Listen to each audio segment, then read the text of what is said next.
Assalamualaikum warahmatullahi wabarakatuh. Perkenalkan, nama saya Siti Aminah dari kelompok 5.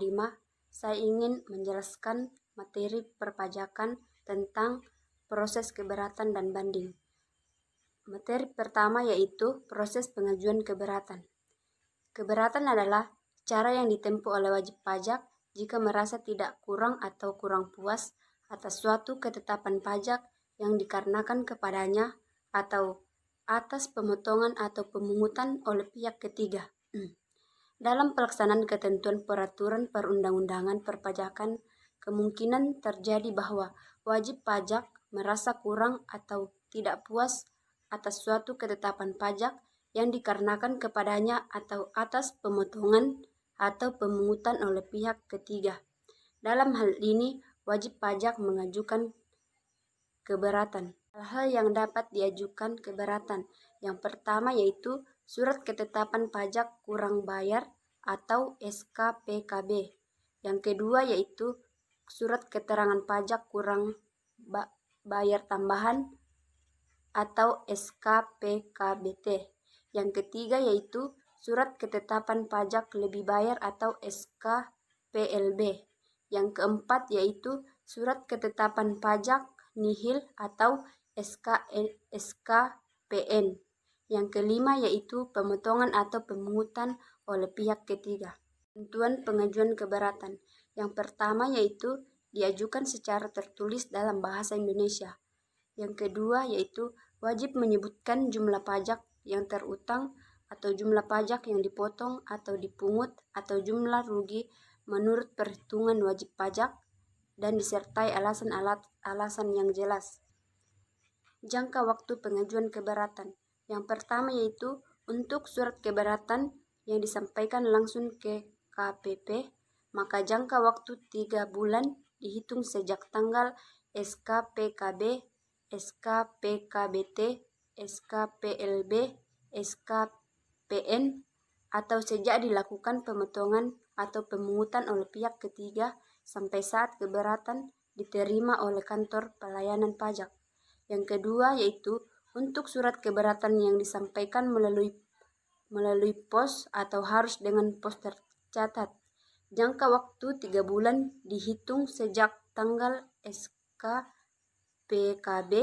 SKPKBT, SKPLB, SKPN, atau sejak dilakukan pemotongan pemungutan oleh pihak ketiga sampai tanggal tanda bukti pengiriman melalui kantor pos dan giro. Itu dulu. Poin kedua yaitu pencabutan pengajuan keberatan. Wajib pajak dapat mencabut pengajuan keberatan yang telah disampaikan kepada Direktur Jenderal Pajak sebelum tanggal diterima surat pemberitahuan untuk hadir atau SPOH oleh wajib pajak. Permohonan diajukan secara tertulis dalam bahasa Indonesia dan dapat mencantumkan alasan pencabutan surat permohonan ditandatangani oleh wajib pajak, dan dalam hal surat permohonan tersebut ditandatangani bukan oleh wajib pajak, suatu permohonan tersebut harus dilampiri dengan surat kuasa hukum. Surat permohonan harus disampaikan ke kantor pelayanan pajak tempat wajib pajak terdaftar dengan tembusan kepada Direktur Jenderal Pajak yang merupakan atasan kepada kantor pelayanan pajak.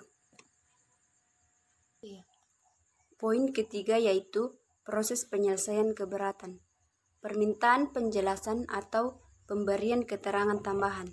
Yang pertama yaitu untuk keperluan pengajuan keberatan, wajib pajak dapat meminta penjelasan atau keterangan tambahan dan Kepala KPP wajib memberikan penjelasan secara tertulis hal-hal yang menjadi dasar pengenaan, pemotongan, atau pemungutan. Kedua yaitu wajib pajak dapat menyampaikan alasan tambahan atau penjelasan tertulis sebelum surat keputusan keberatannya diterbitkan. Surat keputusan keberatan. Surat keputusan keberatan adalah surat keputusan atas keberatan terhadap surat ketetapan pajak atau terhadap pemotongan atau pemungutan oleh pihak ketiga yang diajukan oleh wajib pajak. Assalamualaikum warahmatullahi wabarakatuh. Saya dari kelompok 4. Di sini saya akan melanjutkan materi yang dibawakan oleh saudari Siti Aminah, yaitu materi kedua yaitu banding. Banding merupakan upaya dari permohonan banding untuk menyatakan rasa tidak puasnya terhadap keputusan yang dikeluarkan oleh Direktur Jenderal Pajak. Permohonan termasuk kuasa hukum ingin melakukan upaya banding ini dengan mulus dan hasilnya adalah kemenangan untuk permohonan. Ada hal yang perlu dipahami dan disiasati oleh permohonan banding dan perlu diantisipasi dan diskonter oleh aparat pajak. Seringkali pihak yang bersengketa mempermasalahkan jumlah yang terutang menjadi nol dengan berlakunya Undang-Undang Nomor 28 Tahun 2007. Syarat banding terdiri 7. Pertama yaitu banding diajukan dalam jangka waktu 3 bulan sejak tanggal diterima keputusan yang dibanding, kecuali diatur lain dalam peraturan perundang-undangan perpajakan. Kedua, yaitu jangka waktu 3 bulan sejak tanggal diterima keputusan yang dibanding tidak mengikat apabila jangka waktu yang dimaksud tidak dapat dipenuhi karena keadaan di luar kekuasaan permohonan banding.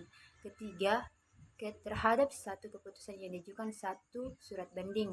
Keempat, banding diajukan dengan disertai alasan-alasan yang jelas dan dicantumkan tanggal diterima surat keputusan yang dibanding.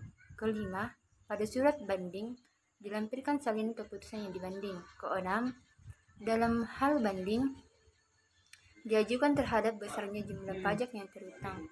Banding hanya dapat diajukan apabila jumlah yang terutang dimaksud oleh telah dibayar sebesar 50%.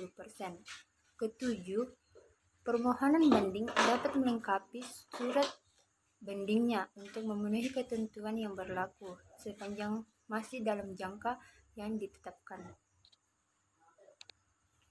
Putusan banding. Putusan banding adalah surat terbanding kepada pengadilan pajak yang berisi jawaban atas alasan banding yang diajukan oleh permohonan banding.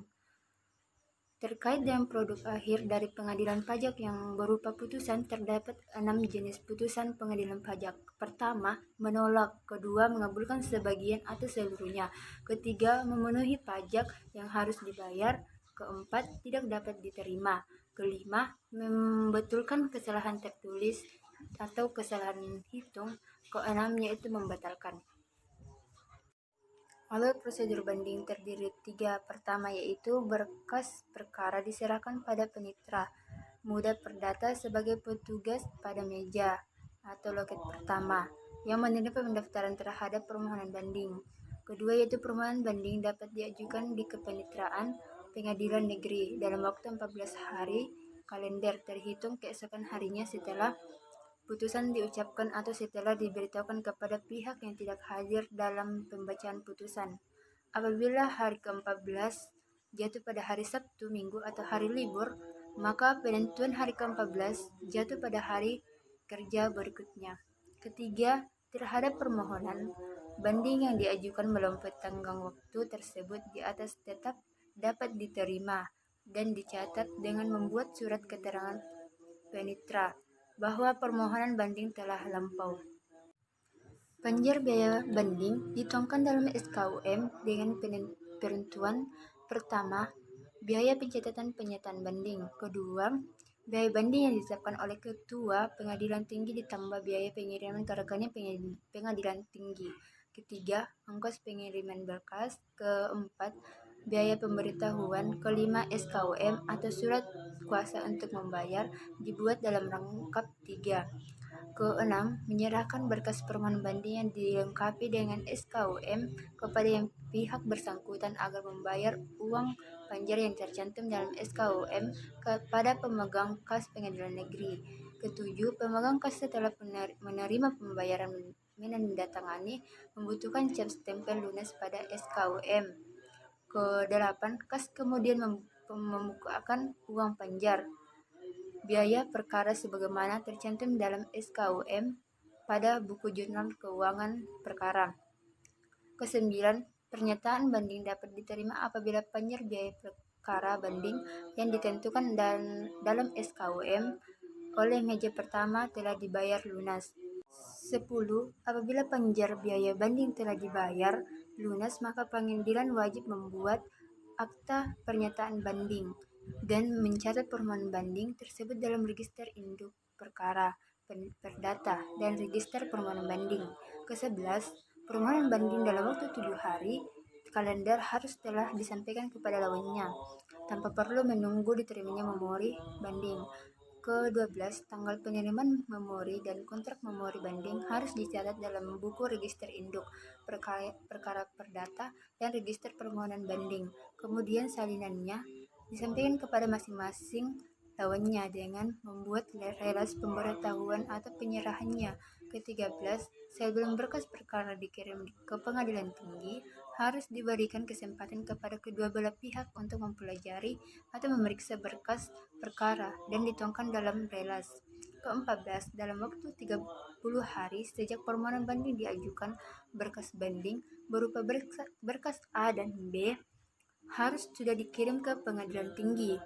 15, biaya perkara banding untuk pengadilan tinggi harus disampaikan melalui bank pemerintah atau kantor pos, dan ditanda bukti pengiriman uang harus dikirim bersamaan dan dengan pengiriman berkas yang bersangkutan. Ke-16, pencabutan permohonan banding diajukan kepada Ketua Pengadilan Negeri yang ditandatangani oleh pembanding, atau harus diketahui oleh prinsipasi apabila permohonan banding diajukan oleh kuasanya dengan menyertakan akta panetra. Ke-17, pencabutan permohonan banding harus segera dikirim oleh panitera ke pengadilan tinggi disertai akta pencabutan yang ditandatangani oleh panitera. Sekian penjelasan kami, kurang lebihnya mohon dimaafkan. Assalamualaikum warahmatullahi